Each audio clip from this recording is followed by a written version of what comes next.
ہم variation of activities کی بات کر رہے ہیں اور یہ دیکھ رہے ہیں کہ افیکٹو مینجمنٹ اینڈ ڈسپلن جو ہے اور افیکٹو ٹیچنگ جو ہے اس کا کیا تعلق بن رہا ہے ویریشن آف ایکٹیویٹیز سے.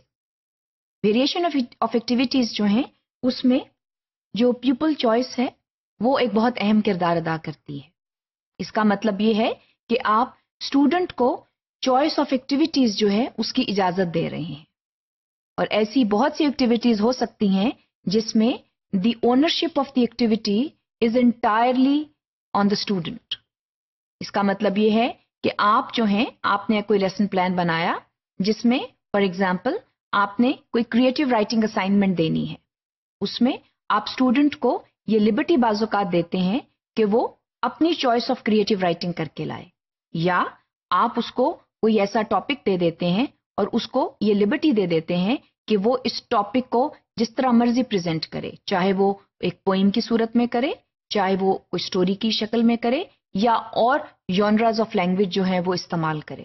تو چوائس دینا اسٹوڈنٹ کو ضروری ہے بعض اوقات because it brings in variety. اس کے علاوہ جب آپ چوائس دے دیتے ہیں اور اسٹوڈنٹ جو ہے وہ آن ٹاسک بیہیویئر شو کرتا ہے لیکن اس میں بھی یہ ضروری ہے کہ آپ ایک سینس آف ڈائریکشن ضرور دیں اسٹوڈنٹ کو. عام طور پر جب آپ جو ہے وہ سلیکشن آف ایکٹیویٹی جو ہے وہ اسٹوڈنٹ کو کہتے ہیں کہ وہ خود سلیکٹ کرے کہ وہ اس موضوع کو کیسے پریزنٹ کرنا چاہتا ہے تو اس میں گائیڈنس پھر بھی بہت ضروری ہوتی ہے اور اس میں جو ہے ٹیچر کو پرائر پریپریشن کرنی پڑتی ہے. پہلے تو ٹیچر کو یہ ڈٹرمن کرنا ہوتا ہے کہ اسٹوڈنٹ جو ہے اس کو اس کے نزدیک کون کون سی چوائسیز جو ہیں وہ اہم ہیں. اگین یہ جو اسٹوڈنٹ کا ایج اور انٹرسٹ بریکٹ ہے یہ وہ چیزیں ڈٹرمن کرتی ہیں. اس کے علاوہ بعض اوقات جو ہے وہ جینڈر ڈفرینسز بھی ہوتے ہیں. لڑکیاں جو ہیں وہ ایک خاص طریقے سے کام کرنا چاہتی ہیں اور لڑکے جو ہیں ان کی چوائسیز جو ہیں وہ ڈفرینٹ ہوتی ہیں. تو یہ تمام چیزیں جو ہیں یہ ٹیچر کو معلوم ہونی چاہیے اور اس کے مطابق جو ہے آپ کی ایکسپیکٹیشن ہونی چاہیے کہ اتنی چوائسیز جو ہیں ان کا استعمال ہو سکتا ہے. اس لیے یہ بھی ضروری ہے کہ جب آپ اسٹوڈنٹ کو چوائس دیتے ہیں do not let them go overboard with choices because if you give them an absolutely free hand what may happen as a result is chaos. اس سے بچنے کے لیے یہ ضروری ہے کہ تھوڑی سی ڈائریکشن جو ہے وہ اسٹوڈنٹ کو آپ ضرور دیں. مثلا اگر انہوں نے کریٹو رائٹنگ کرنی ہے تو آپ ان کو یہ کہہ سکتے ہیں کہ آپ نے یہ ایک کہانی کے ذریعے کرنی ہے. اس میں آپ پوئم نہ لکھیں یا کسی کولاج کے ذریعے پریزنٹ نہ کریں, رائٹ اے اسٹوری. تو اس میں آپ نے تھوڑی سی ان کو ڈائریکشن جو ہے وہ ضرور دینی ہے. اب جب ہم ایکٹیویٹیز کرتے ہیں تو اس میں ڈفرینٹ پیٹرن آف انٹریکشن ہو سکتے ہیں. ہم نے ان پیٹرنز آف انٹریکشن کے بارے میں پہلے بھی بہت دفعہ بات کی ہے. تو جو پیٹرنز آف انٹریکشن ہیں وہ انڈیویجول بھی ہو سکتے ہیں.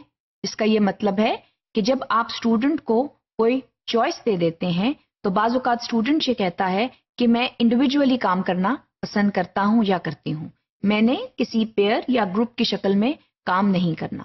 تو کبھی کبھار یہ جو ہے کرنا بھی ٹھیک ہے کہ آپ اسٹوڈنٹ کو یہ چوائس دے دیں کہ ٹھیک ہے آپ انڈیویجولی کام کر لیں. اس کے ساتھ ساتھ آپ جو ہیں وہ کوآپریٹو اینڈ کولیبوریٹو ورکنگ گروپس بھی بنا سکتے ہیں. بعض اسٹوڈنٹس جو ہیں وہ انڈیویجولی کام کرنا پسند نہیں کرتے تو ان کے لیے آپ کولیبوریٹو کلوز ورکنگ گروپس بنا سکتے ہیں.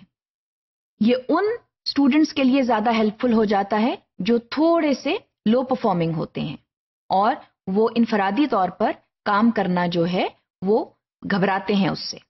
تو اس کے لیے یہ ضروری ہے کہ آپ ان کو کبھی کبھار یہ موقع دیں کہ وہ بہتر اسٹوڈنٹس کے ساتھ کام کریں تاکہ ان سے بھی وہ تھوڑا سا سیکھ لیں. تو پیپل چوائس جو ہے it of course brings in varieties in the activities that you do اور آپ کو اس سے اسٹوڈنٹس کی اسٹرینتھس اینڈ ویکنیسز بھی پتہ چل سکتی ہیں. So that is a sound possibility in the classroom and sometimes when you give the authority to the students to select tasks and activities for a certain topic area again it leads to the development of ownership of learning. At the same time, it prepares autonomous learners. And autonomous learning is a very powerful tool to have with the students. یہ جو ہے ایک powerful tool ہے اور اس کو جو ہے اپنی ٹیچنگ میں استعمال ضرور کرنا چاہیے.